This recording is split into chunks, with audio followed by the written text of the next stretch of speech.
So as I was reading issue number 3, and I started getting closer and closer to the end of this story, my jaw was dropped for the last 5 pages. Just such an amazing ending to this story. And wow. Like, that's all I can say, wow.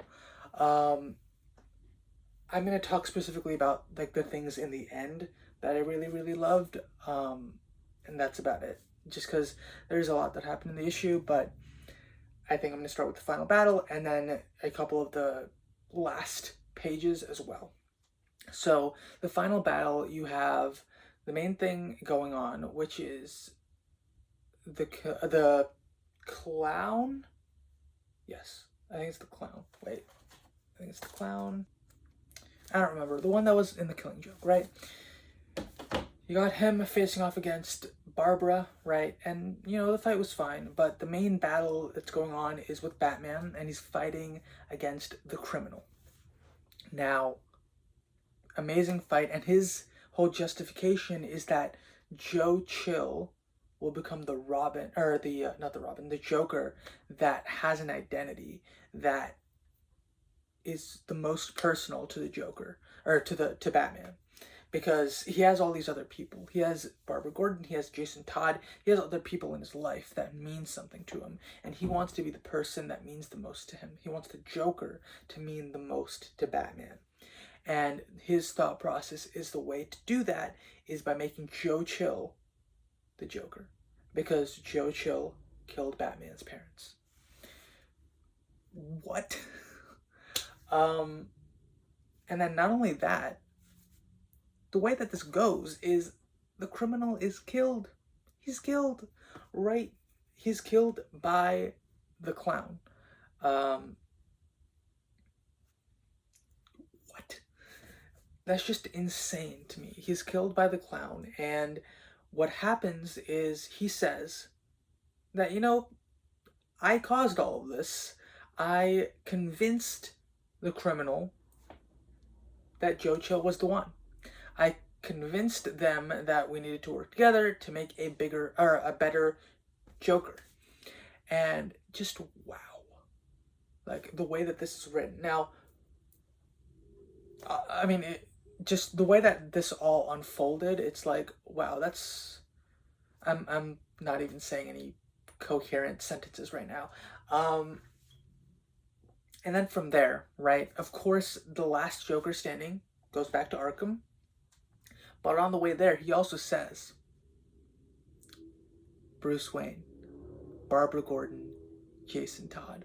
So he knows who they all are. But he says that, I'll never tell anyone, because once your identity is revealed, you might stop being Batman. And that can't happen. So, like, wow. It's just an amazing reveal, and it's followed up by three other amazing moments. One, you have, earlier on, Batman is saving Joe Chill several times, and you find out that Joe Chill knows that Bruce Wayne is Batman. He realizes that all the madness in Gotham City, it's because of what he did. He killed 2 people who just wanted to save Gotham, and without them, everything descended into chaos. And then finally, Bruce Wayne reads the letter that Joe Chill finally finishes for him. And this is something that Joe Chill had been working on for years and years and years, we find out in this story. And he finally finishes his letter, and Bruce is there right by his side while he's dying. And they tie it all back to that first scene in the first issue where Joe Chill seems to have a gravestone on Wayne Manor. I had chills throughout the last few pages of this. So that happens. And then you see, Bruce is driving somewhere, cool, whatever, and then you have a letter that Jason Todd is leaving to Barbra, just, taping it on her doorstep. And this is like the saddest thing to me. I'm not a huge fan of the two of them being an item, just because I think it's a little weird. But regardless, like the letter that he writes is, I'll give up everything. I'll stop being the Red Hood. I can just be myself. And I'll be okay with that. But I would need you by my side, right? And he's saying, like, if you give me a chance, I'll walk away from everything. And I'll spend the rest of my life trying to be the best person that I can be.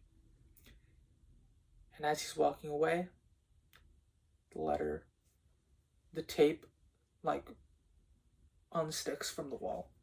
And the letter falls onto the floor. And as you're hearing what the snippets of this letter are, and you're saying that, like, he is willing to leave everything behind and actually move forward. So I think this is one of the saddest parts of this story.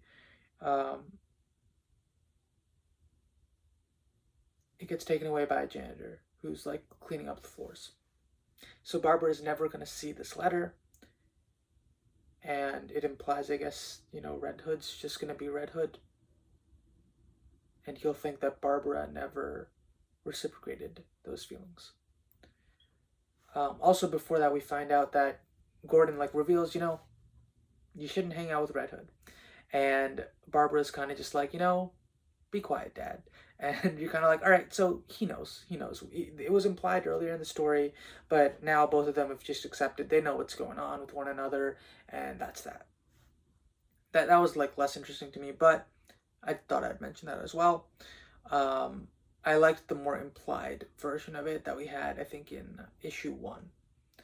Regardless, like, after that, I think this is the final reveal.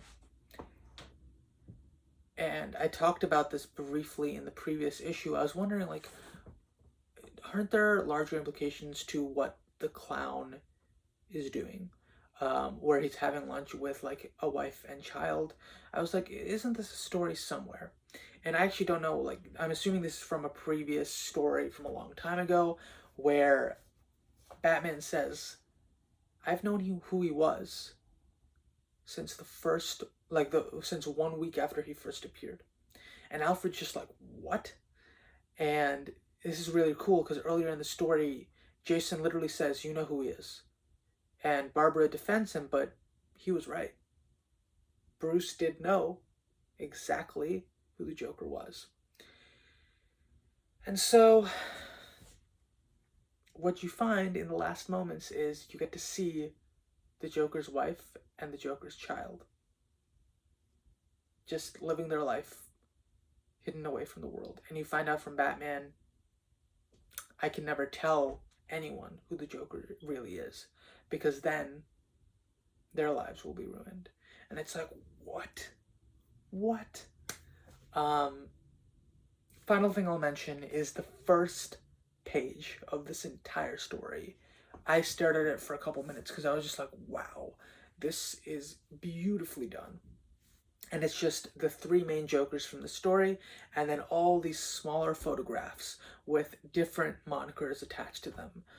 I think some of them were like the butcher, or like the lawyer, or like whatever else, like the surgeon, the serial killer, things like that. There were a ton of different names. There were like 20 or so different monikers that he had listed there. And it was just crazy to see, because I thought for a second, I was like, are these all different people? And I think from what I understand, these are the people that he killed, or that the Jokers had killed trying to make the perfect Joker. So that was just a beautiful looking scene. Regardless, like, overall, this story was really, really well written. I'm very happy that I bought it. And yeah, it's the first Batman story that I've read, actually read in a long time. So I definitely had a good time. Hope you guys enjoyed this video. Let me know your thoughts on the 3 Jokers. Did you enjoy this read? If you want to see more videos like this, just let me know in the comments, and subscribe for more videos from me. See you in the next one. Bye.